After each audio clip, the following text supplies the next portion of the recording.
Bonjour. Hello. Hola. Marhaba bikoum. En 2020, la Terre est devenue plus artificielle que biologique. Le poids de tout le béton, le bitume, le métal et le plastique que nous avons fabriqués a dépassé la masse de l'ensemble des animaux et des plantes. Nous avons donc décidé de consacrer les 2 prochains épisodes de Sur la Terre à 2 matériaux emblématiques de notre ère, le béton et le plastique. Symbole de notre époque depuis la fin de la Seconde Guerre mondiale, le béton est partout, dans nos maisons, nos ponts, nos barrages et sur nos routes. Et l'ingrédient clé du béton, c'est le ciment, matériau le plus consommé dans le monde, mais aussi extrêmement polluant. Sa fabrication génère à elle seule 7% des émissions mondiales de CO2, plus du double du transport aérien. Alors peut-on décarboner cette industrie ou doit-on définitivement abandonner le béton ? Et ces alternatives moins polluantes sont-elles crédibles ? Dans ce nouvel épisode, Camille Kaufmann vous propose une immersion dans l'industrie du béton en pleine remise en question. Bienvenue dans Sur la Terre, un podcast de l'AFP en partenariat avec The Conversation.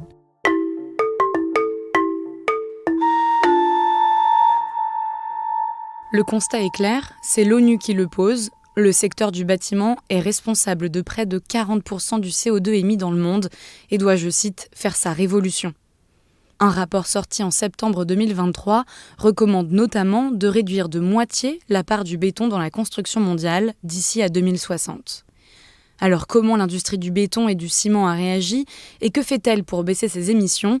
Pour en parler, je vous présente Thomas Guillot. Bonjour, Thomas Guillot, je suis le directeur général de Global Cement and Concrete Association. On commence là ou pas, ouais ? Ouais. L'Association mondiale du ciment et du béton regroupe 80% de l'industrie dans le monde, sans compter la Chine. Pour mesurer en fait l'impact environnemental et l'impact en particulier CO2, les chiffres de l'industrie cimentière sont collectés déjà depuis 1990. Donc on n'est pas surpris, on sait que ça fait 7% du CO2 mondial et on sait qu'on a des choses à faire. Donc c'est pour ça en fait qu'en 2021, on a produit justement cette feuille de route, qu'on a travaillé sur 9 régions. Il y a à peu près 250 personnes de l'industrie qui se sont mis ensemble pour réfléchir en fait et pour regarder maintenant comment est-ce que le net zéro est possible et comment est-ce qu'on va faire et quels sont les éléments. Selon Thomas Guillot, l'industrie du béton a baissé de 20% ses émissions entre 1990 et 2020. Le prochain objectif est de baisser d'encore 20% d'ici 2030 avant d'atteindre le net zéro en 2050. Mieux construire, limiter les déchets, les recycler si possible, pousser les énergies renouvelables, créer des ciments qui émettent moins de carbone et surtout capter le CO2 émis en sortie d'usine. Voilà le plan pour décarboner cette industrie essentielle selon lui. Le béton, c'est la colonne vertébrale du monde moderne, du monde développé. On n'a pas vraiment conscience du bénéfice qu'apporte ce produit à l'humanité, mais au développement en général. Et en fait, partout autour de nous, dans le monde moderne, on est entouré de béton et les infrastructures qu'on a, les hôpitaux, les systèmes d'eau, sont faits et sont basés sur le béton en réalité. C'est aussi une industrie énorme qui représente rien qu'au sein de l'Union européenne plus de 800 000 emplois directs et indirects. C'est vraiment un produit qui est important et qui, aujourd'hui, n'a pas vraiment de substitution en fait. Il n'y a pas vraiment d'option. À défaut de le remplacer, il faut donc supprimer son empreinte carbone, et ce, en grande partie grâce à la captation du CO2. Sur les 2,7 milliards de tonnes de CO2 que l'industrie du ciment émet chaque année, plus d'1 milliard devrait être capté à l'horizon 2050. Mais en attendant, l'industrie essaie de trouver d'autres moyens de baisser ses émissions, notamment avec des ciments dits bas carbone.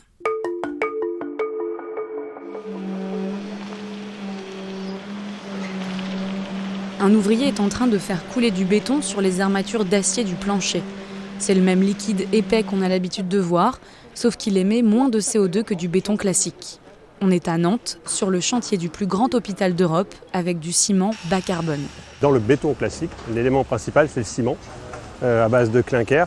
Rémi Lefeuvre, directeur des ressources techniques et opérationnelles de Vinci Construction. C'est cet élément-là qui est le plus réactif, mais qui est aussi le plus carboné. Car le clinker est composé de calcaire et d'argile chauffés à 1400 degrés, ce qui consomme beaucoup d'énergie et la réaction chimique relâche énormément de CO2.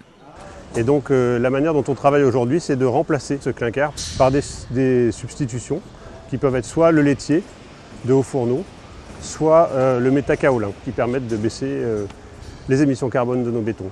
Le laitier est un déchet issu de l'industrie sidérurgique. En le recyclant, il produit un ciment qui émet 70% de CO2 de moins qu'un ciment classique. Le métakaolin, issu de minéraux broyés, produit lui 40% de CO2 en moins. Le chiffre que je pourrais indiquer aujourd'hui, c'est de dire qu'on aura globalement plus de 30% de diminution d'émissions de CO2 associées au béton sur ce chantier. Mais Rémi Lefebvre reste lucide quant à la décarbonation de ce matériau. 100% on n'y arrivera pas au jour d'aujourd'hui. Le béton aura toujours des émissions de carbone. L'objectif c'est d'aller sur la mixité du bois, du béton, le bon matériau au bon endroit. Le béton aujourd'hui on sait faire de l'ultra bas carbone jusqu'à moins 70%. Son espoir, c'est que cette technique se généralise. Mais pour l'instant, on en est loin. Selon le syndicat du béton en France, seuls 10% de la construction neuve est bas carbone. Une part qui devrait augmenter rapidement selon le syndicat, au vu des normes contraignantes en vigueur en France depuis janvier 2022. Mais cette stratégie laisse perplexe la présidente de l'Ordre des architectes de France, Christine Lecomte. 47e étage. Ouverture des portes. Bonjour, j'ai rendez-vous avec Christine Lecomte. Oui, je vous en prie, rentrez. Je suis allée la voir dans son bureau, tout en haut de la tour Montparnasse, pour parler de la décarbonation du BTP. C'est très compliqué comme sujet parce que le béton bas carbone, il est bas carbone plutôt que de non. On utilise en fait le laitier des hauts fourneaux, c'est-à-dire en fait un déchet des hauts fourneaux où on a utilisé beaucoup d'énergie pour chauffer. Et donc finalement, on continue d'exploiter énormément d'eau et de sable et on a remplacé le ciment par le laitier qui est en fait finalement un subterfuge et pas du tout une vraie révolution.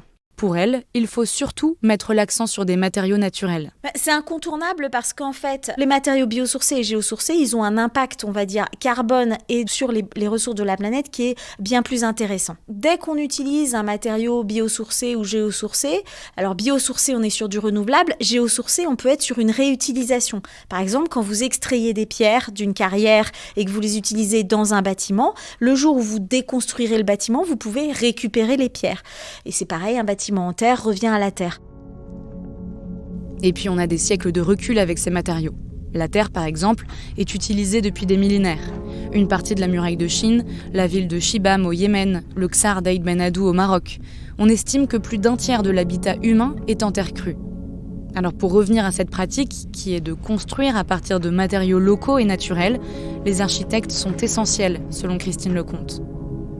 Le rôle des architectes est important dans la décarbonation de l'industrie parce que souvent on est en amont des projets et donc c'est nous qui donnons en fait les innovations et la recherche. La problématique aujourd'hui, c'est de faire passer ces innovations au niveau de l'industrie et permettre en fait à l'industrie non pas de développer ça à très grande échelle mais plutôt sur des petites filières locales de proximité pour éviter les grands déplacements. En gros, on ne peut plus construire des parpaings en Allemagne qui vont descendre dans le Pays Basque et qui seront peints ensuite pour remonter en Bretagne. Et c'est exactement ce qu'il s'est passé pour Cycleterre, une entreprise qui recycle la terre des chantiers d'Île-de-France pour en faire un matériau de construction très bas carbone. Deux architectes, Serge Joly et Paul-Emmanuel Loiret, sont à l'origine de ce projet. On a réalisé entre 2009 et 2012 un bâtiment dans l'Essonne. Paul-Emmanuel Loiret, architecte et cofondateur de Cycleterre. On a été obligé de faire venir des matériaux d'Allemagne. Parce qu'à cette époque-là, même en France, on n'avait pas trouvé de fournisseurs pour une certaine échelle de bâtiment. Évidemment, cette expérience nous a poussé dans cette idée qu'il fallait absolument qu'on développe une filière locale, de manière à faire en sorte que l'Île-de-France puisse être indépendante en fait, en termes de production de ses propres matériaux géosourcés. Zéro carbone, bon isolant phonique, bon régulateur thermique et d'humidité, la couleur au ton sable ou ocre de la terre crue peut aussi être appréciée, mais l'avantage principal, c'est que la terre est recyclable. Et en Île-de-France, avec le nombre de constructions en cours, avec le Grand Paris ou les Jeux Olympiques, de la terre, on en a beaucoup. Je vous emmène dans la fabrique de Cycleterre, qui utilise une partie des terres excavées. On est à la sortie de la gare de Sevran-Beaudotte, à 30 minutes du centre de la capitale. Donc là, on est sur notre stockage de terre qui arrive sèche et broyée sur la fabrique. Teddy Dussaucet, directeur général de Cycleterre. Donc cette terre qui est issue des terres d'excavation de la métropole du Grand Paris, qui devrait extraire de 2020 à 2030 pas loin de 400 à 500 millions de tonnes de terre d'excavation, qui représente un tas de terre qui serait haut comme 2 fois la hauteur de la Tour Eiffel et qui recouvrirait l'intégralité du 16e arrondissement. Et sur ces 400 à 500 millions de tonnes, Cycleterre en 10 ans va exploiter 50 000 tonnes de terre. Donc on est une goutte d'eau dans ces volumes. Donc là, la terre, par exemple, elle est comment ? Alors cette terre, elle est broyée dans une granulométrie qui est entre 0 et 10 mm. Donc là, l'idée, c'est de le compresser et de faire des blocs. Et là, on va rajouter un peu de sable dedans, un peu d'eau de pluie, puisqu'on récupère les eaux de pluie du site. On ne fait aucune eau de gâchage avec de l'eau de ville. On mélange tout ça, on comprime et on obtient un bloc de terre comprimé. Selon Teddy Dussaucet, un mur en terre crue émet 7 fois moins de CO2 qu'un mur en béton. Mais il ne doit pas être au contact de la pluie, ne peut être un mur porteur ou faire office de fondation, en tout cas pas sans ajouter un peu de ciment ou de chaux. Des limites qui n'empêchent pas cette jeune entreprise d'avoir déjà contribué à une quarantaine de projets en Île-de-France et surtout à des infrastructures des JO, comme certaines cloisons des logements des athlètes. Ce projet indique que l'on va détruire ces chambres des athlètes au profit de réalisation d'open space après les JO. Donc lorsque nos cloisons de terre crue vont être détruites, on va récupérer les blocs, les broyer et pouvoir reproduire des blocs avec après. L'avantage de la terre crue, c'est qu'elle est réemployable à volonté. Mais pour Christine Lecomte, de l'Ordre des architectes de France, au-delà des matériaux plus respectueux de l'environnement, il faut mettre fin à l'urbanisation galopante. Chaque semaine dans le monde, on bâtit l'équivalent d'une ville comme Paris.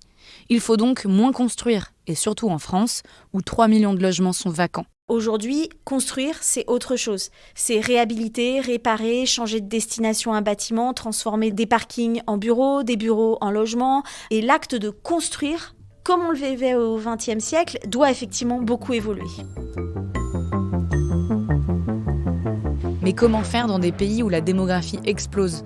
Peut-on par exemple se permettre de moins construire en Afrique alors que sa population va passer de 1,4 à plus de 2 milliards en 2050 ?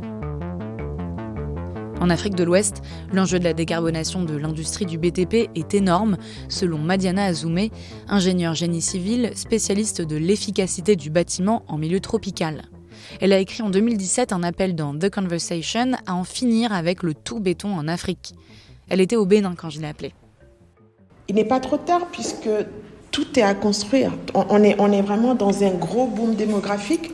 En termes de population urbaine, on a des villes qui sont en train d'exploser.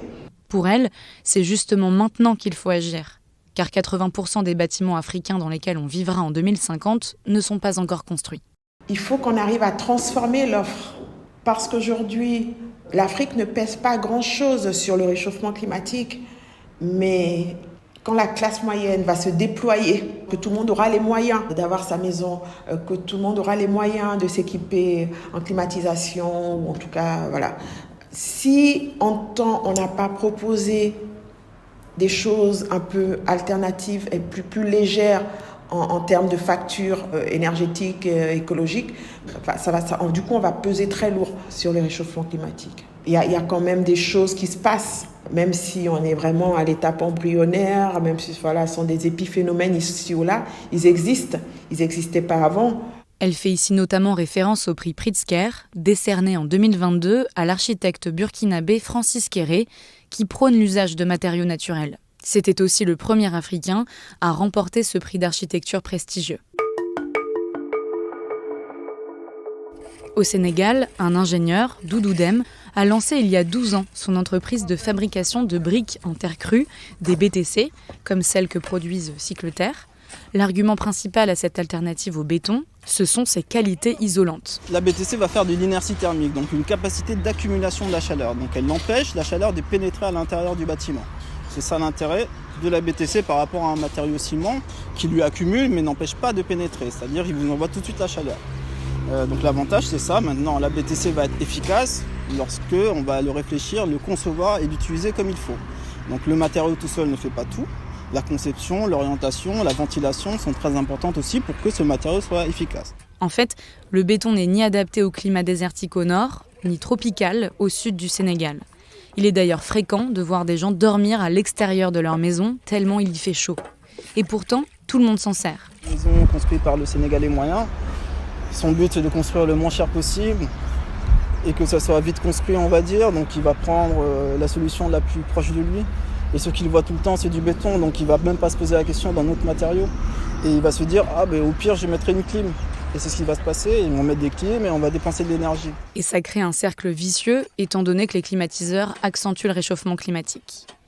Mais on est encore loin de la fin du règne du béton. Dans plusieurs pays d'Afrique de l'Ouest, le ciment est subventionné, considéré comme un produit de première nécessité, au même titre que le riz par exemple. C'est même plébiscité par les bailleurs de fonds, comme la Banque mondiale. Donc il y a ce double langage. D'un côté, voilà, il faut lutter contre le réchauffement climatique, mais le ciment, c'est vraiment un marqueur de développement en fait. Et le ciment a une présence incroyable. Vous pouvez aller dans la contrée la plus éloignée qu'il soit. Vous trouverez la petite cabane qui vend du ciment.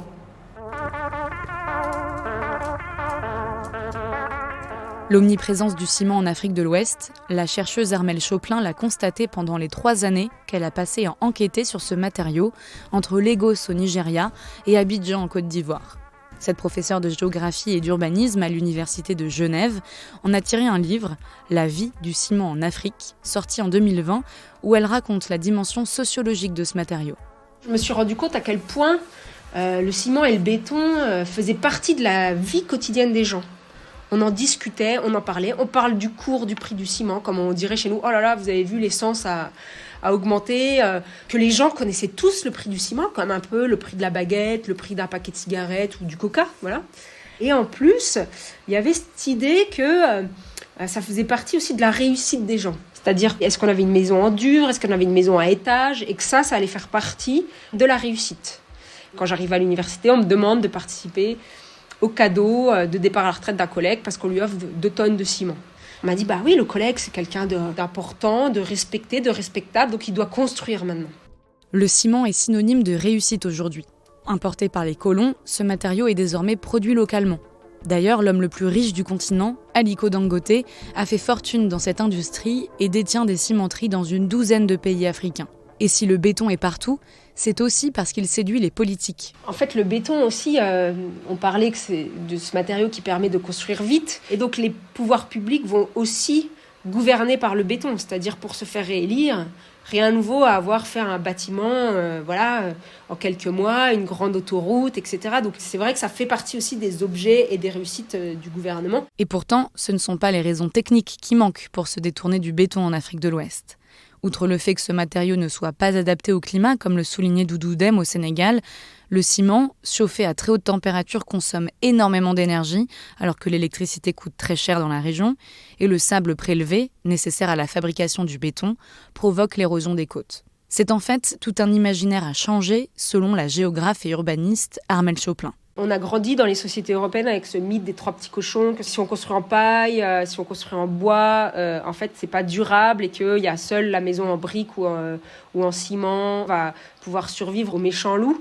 En fait, évidemment, c'est une image, mais c'est vrai que c'est une image qui nous accompagne encore beaucoup. En Afrique, il y a quand même cette idée que ce qui permet d'assurer la sécurité, c'est d'avoir des murs en béton. À l'inverse, l'image d'un bâtiment en bois, en bambou, en terre, c'est ce qui renvoie au monde rural, à la pauvreté. Dès que vous faites partie des classes moyennes, vous avez surtout envie de vous démarquer et ne plus avoir ces maisons en terre, alors même qu'elles sont bioclimatiquement plus agréables à vivre.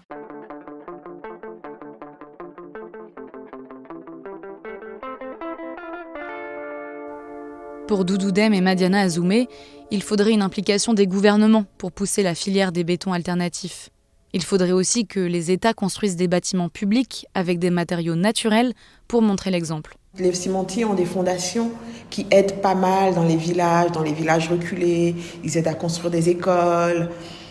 Donc c'est assez dur de lutter contre. C'est pour ça que si quelque part les États ne se disent pas « Ok, on va aider une autre filière à se démarquer », pas pour... on n'arrivera jamais à enrayer la présence du ciment ou le béton, ni même à... Juste qu'il y ait une légère mixité. Moi, je trouve que si déjà on arrivait à avoir 5% de construction en matériaux autres que le ciment, notamment de construction en terre, on n'aura pas gagné la bataille, mais on aura fait une partie du chemin. Sur la Terre revient demain avec un épisode consacré à un autre symbole de notre époque, le plastique. Sur la question du béton en Afrique, Madiana Azoumé a écrit un article dans The Conversation dont je vous conseille la lecture. Je vous mets le lien en description de l'épisode. Je m'appelle Camille Kaufmann et je vous dis à bientôt.